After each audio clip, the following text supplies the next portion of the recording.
Saved is money earned. ఇప్పుడు money saved from the corruption is saved for the state. అట్లాగే ఇప్పుడు పరిపూర్ణానంద స్వామి ఉన్నాయండి. పరిపూర్ణానంద స్వామి లాగా ఉన్నాడు కానీ పరిపూర్ణత లేదు, ఆయనకి ప్రజలతో లింక్ లేదనే తెలిసిపోయింది. అసలు కాషాయం వాళ్ళకి ఆవేశాలు ఇవన్నీ పనికిరావు. కానీ ఈయన ఒక ప్రాక్టికల్ స్వామి. అంతకుముందు టికెట్లు అవి అమ్ముకున్నాడు సినిమా హాల్ దగ్గర అని కూడా తెలుసు. కాబట్టి ఒక సమాజంలోంచి వచ్చిన వ్యక్తి ప్రజలతో కనెక్షన్ పోయి ఆయన ఏమనుకుంటున్నాడంటే ఇన్ని సంవత్సరాల నుంచి 5 ఏళ్ల నుంచి ప్రజలు ఎంత అవస్థపడుతున్నారో ఆయనకి తెలియట్లా. ఆయన అంత కంఫర్ట్ గా బెంచ్ కారులో తిరుగుతున్నారు అనుకున్నాడు. అదే జగన్మోహన్ రెడ్డి కావాలని కోరాడు. నాలాగా ప్రజలు కూడా బెంచ్ కారులో తిరుగుతున్నారు అనుకుని. కానీ ప్రజలు బాగా అవస్థల్లో ఉండాలి. ఈయనకి లింక్ తెగిపోయింది. మళ్ళీ బీజేపీతో అసోసియేటెడ్ మెంబర్ అని చెప్పుకుంటాడు ఈయన. మొన్న ఎక్కడో ట్రై చేశాడు, ఇక్కడ చేశాడు, అక్కడ కూడా చేశాడు. సీఎం కావాలని కోరిక. అవును, కోరికే. కానీ ప్రజలకు సంబంధం లేని వ్యక్తి ఎలా అవుతాడు? పరిపూర్ణత సాధించాలి. ఇక ఆయన సాధించలేడు, వయసు అయిపోయింది. ఆయన రాంగ్ ట్రాక్ లోకి వెళ్ళిపోయాడు. ఇలాంటి సంఘ విద్రోహ శక్తుల ముఠాలో ఆయన కూడా మెంబర్ అయ్యాడు. జగన్మోహన్ టీమ్ లో మెంబర్ అయినా అంతే. ఇది వేణుస్వామి కన్నా కూడా ఇంకెక్కువ మెంబర్. ఈయన మరి ఎంత ఇవ్వకపోతే పాట పాడతాడు. అనంతపురం వెళ్ళి ప్రచారం చేశాడు. అనంతపురంలో మీరు తెలుగుదేశాన్ని ఓడించి బీజేపీని ఓడించండి అని చెప్పి. అదే మరి సంబంధించి కూడా ఇప్పుడు అట్లాంటి స్వామి అయ్యుండి ఇలాంటి దొంగల ముఠాలో ఒక సినిమాలో తనికెళ్ళ భరణి ఒక ఎడిటర్ కూడా రౌడీ మోకల్లో చేరిపోతాడు చూడండి పరిస్థితిలో. అట్లా ఉంది ఈ పరిస్థితి. ఓకే, ఫైనల్ ఇంకో స్వామి గురించి కూడా మాట్లాడి మీరు ఇంకో ఛానల్కి వెళ్తా ఉన్నారు. మీరు రెడీగా ఉన్నారు సెలబ్రేషన్స్ కి. ఇక్కడ కట్టేసినట్టున్నాం మేము. ప్రియా చౌదరి గారు తక్కువ సెలబ్రేషన్ చేయలేదుగా. వస్తారు ప్రియా చౌదరి గారు లైవ్ లో స్వీట్స్ పంచుకుంటారు. సో ఇంకో స్వామీజీ ఉన్నారు విశాఖలో. అవునండి,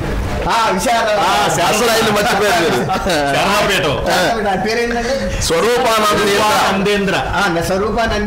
40 ఎకరాలు ఇంకో కొండ మీద కూడా తీసేసుకున్నాడు. ఈయన దిగిపోతాడని ఆయనకి తెలుసు. ముషిడివాడలో అసలు ఎక్స్పీరియన్స్ తీసుకున్నాడు. పెద్ద యూనివర్సిటీ పెట్టాలని. ఇక్కడ ఒక ఇప్పుడు మీరు ఎక్కువ మాట్లాడితే రాజ్యసభ లేకుండా చేస్తారు మీ మీద. రాజ్యసభ లేకుండా మీ మీద చేస్తారు. రాష్ట్రీయ యాగం చేసి ఆయన నెక్కించగలిగాడా? జగన్మోహన్ రెడ్డి కానీ చేశాను అన్నారు. ఏం చేయలేడు. రెండోది ఇక్కడ ఒక 500 కోట్ల రూపాయలు భూమి దొబ్బేశాడు కోగపేటలో కేసీఆర్ ని. తర్వాత ఈయనకి 2 రాష్ట్రాల్లో కూడా ఆయనకి ఎవరికన్నా స్వామీజీలకి ఎస్కాట్లు పైలట్లు ఉంటారండి. ఎవరు వాళ్ళు చంపుతారు? ఇప్పుడు ఆత్మ ఆయన జగన్మోహన్ రెడ్డి స్వామి అయ్యాడు కాబట్టి పైలట్ ఎస్కాట్. మీకు గుర్తుందా? ఆత్మ అన్నాడు జగన్మోహన్ రెడ్డి, నా ఆత్మ అన్నాడు. మరి ఈ ఆత్మ చచ్చిపోయిన ఆత్మ అంటే ఎన్నికల్లో మరి ఏంటి పరిస్థితి? అంటే ఆయన సర్దుకున్నాడండి. ఈయన దీన్ని సర్దుకున్నాడు. ఎవరు నష్టపోవాలి? ఇక్కడ ప్రజలు నష్టపోయారు అంతే. ప్రజలు నష్టపోయారు అంతే. ఎందుకంటే వాళ్ళు చేసిన చిన్న పొరపాటు. కిందసారి 2019లో నమ్మి బటన్ నొక్కినందుకు జీవితానికే బటన్ నొక్కి వెళ్ళిపోయాడు ఆయన. జీవితకాలం తరతరాలు గుర్తుండే బటన్ నొక్కాడు. దుర్గా కుమార్ గారు, మీరు ఇప్పుడు అన్నారు కదా జనాలు తప్పు చేశారని, ఇప్పుడే సరిదిద్దుకున్నారు. మనకి తెలుసు. సో ఇంతసేపు కూడా మాతో కూర్చుని మీ అభిప్రాయాన్ని మీ విశ్లేషణని మాతో పంచుకున్నందుకు పలు అంశాలకు సంబంధించి thank you so much Durga Kumar గారు. ఆంధ్రప్రదేశ్ కాపాడటానికి మీరందరూ చేసిన కృషికి కూడా మీ అందరికీ అభినందనలమ్మా. ఎందుకంటే ఇది రాజకీయం కాదు, సామాజిక పాత్రగా మీరందరూ కూడా నిర్వర్తించారు. మీరు చిలకాలం మేమంటే పెద్ద వయసు వచ్చింది, ఇంకొక ఏడాది ఇంకొక ఎలక్షన్ చూస్తాం. మీరు ఇట్లా 10 ఎలక్షన్లు చూసి 10 మంచి చాలా చూస్తారు. చాలా మాట్లాడుకుందాం. థ్యాంక్ యూ అమ్మా సౌజన్యరావు గారు. Thank you, all the best. Thank you అండి. సెలబ్రేషన్ చేసుకోండి. మన వీక్షకులందరికీ కూడా శుభాభినందనలు. మంచి ప్రభుత్వాన్ని ఎన్నుకుంటారో లేదో అని అందరూ భయపడ్డారు, కానీ బ్రహ్మాండమైన నిర్ణయం తీసుకున్నారు. ఆంధ్రప్రదేశ్ ప్రజలకు రాజకీయ చైతన్యం తెలంగాణ వాళ్ళకన్నా కూడా ఎక్కువ ఉంది, జాతీయ స్థాయిలో కన్నా కూడా ఎక్కువ ఉంది అనేది రుజువు అయిపోయింది. Thank you. సో ఆంధ్ర ప్రజలు కేవలం టైం కోసం ఎదురు చూశారు, ఎప్పుడు చెప్పాలి ఏంటి అనేది. సో టైం వచ్చింది, దానికి సంబంధించి రిజల్ట్స్ కూడా వచ్చేసాయి. ఆల్మోస్ట్ కూటమికి విజయం అన్నట్టుగా మనకు తెలుస్తుంది. ఇప్పుడు అసలు అయినటువంటి గెస్ట్ మనకు వచ్చారు. తెలుగుదేశం పార్టీ గురించి తెలుగుదేశం పార్టీ గురించి బాగా తెలిసినటువంటి, తెలుగుదేశం పార్టీ అనుపానుపులు బాగా చూసినటువంటి ఎన్టీ రామారావు గారి దగ్గర నుంచి అసలు తెలుగుదేశం పార్టీ దాని పుట్టుపూర్వోత్తరాలు మొత్తం తెలిసినటువంటి ప్రియా చౌదరి గారు వచ్చారు. Welcome to studio. Thank you so much. So first స్వీట్లు మీరే తెచ్చిచ్చినట్టున్నారు మాకు. మాకు 5 కేజీలు అని చెప్పి 1 కేజీ తెచ్చిచ్చినట్టున్నారు. లేదు సార్, మిగిలిన 4 అక్కడ. 4 ఉన్నాయి. విశ్లేషణ ఎక్కడ ఆగిపోతుందోనని మీకు కొంచెం ఆరోగ్యంగా ఉంచాను నేను. అంతేనా? సో అయితే చెప్పిన దాని ప్రకారం 4 కేజీలు అడ్డులే అయితే. ఎగ్జాక్ట్లీ. సో ఏంటి ఈ విక్టరీ మీద, విక్టరీ ఏంటి, విక్టరీని చూసిన తర్వాత ఏమనిపిస్తుంది మీకు? తెలుగుదేశం యాక్చువల్ గా కరెక్ట్ గా నేను చెప్పాలంటే జరిగిన elections not between YSRCP and TDP, between Jagan and జనం. ఓకే.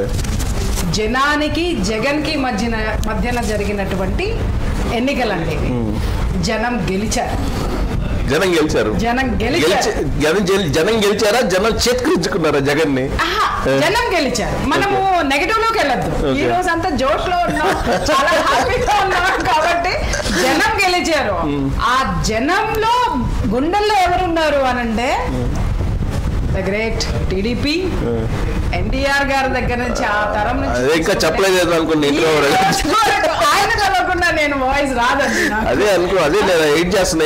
ఆ బొమ్మ ఇక్కడ తెలుగువాడు ఉన్నంత వరకు ఉంటుంది. ఆ తర్వాత ఆ స్థితిని తీసుకెళ్లినటువంటి చంద్రబాబు నాయుడు గారు, అండ్ దాన్ని నిలబెట్టడానికి ఇప్పుడు ఒక కొత్త తరం నాయకుడు లోకేష్ గారు. సో ఇప్పుడు ఆయన చేయవలసినది, చంద్రబాబు నాయుడు గారు చేయవలసింది, నిలబెట్టింది చాలా ఉంది. ఇప్పుడు నేను ఢిల్లీలో వర్క్ చేస్తున్నాను, అగ్రికల్చర్ మినిస్ట్రీ. అక్కడ కూడా నేను కొన్ని ప్లేసెస్కి నేను వెళ్ళినప్పుడు, మినిస్ట్రీస్లో కానివ్వండి ఎక్కడికి వెళ్ళినా కూడా జస్ట్ మేము చంద్రబాబు నాయుడు గారు టీడీపీ నుంచి నేను వచ్చాను, సారీ టీడీపీ కూడా కాదు ఏపీ నుంచి ఫస్ట్ ఇమ్మీడియట్ గా వారు తలిచేది ఎవరినంటే చంద్రబాబు నాయుడు. అంతే. ఏమని తలుస్తారు అని అడగండి. ఎందుకు తలవాలి? ఒక మనిషికి ఒక ప్రత్యేకత ఉంటుంది. ఏంటి అంటే ఈజ్ ఎ గుడ్ అడ్మినిస్ట్రేటర్ అని. మీరు మాట్లాడింది ఎవరు? అక్కడ అంతా కూడా ఒక ఐఏఎస్ ఆఫీసర్స్ క్లబ్ ఒకటి ఉంటుందన్నమాట, కాంటినెంటల్ క్లబ్. మీరు వెళ్ళి అక్కడ కూర్చున్నారు అంటే అసలు 80-90 years రిటైర్డ్ అయినటువంటి ఆల్ హైయెస్ట్ క్యాడర్ని ఇది చేసినటువంటి రిటైర్డ్ అయినటువంటి వాళ్ళు ఇంటలెక్చువల్స్ ఉంటారు. వాళ్ళు మాట్లాడినటువంటి. అవును. మీకు నా అనుభవం చెప్పడం, నేను ఢిల్లీలో పనిచేసినప్పుడు మీరు ఏ స్టేట్ నుంచి వచ్చారంటే ఏపీ నుంచి. చంద్రబాబు నాయుడు స్టేట్ అన్నారు.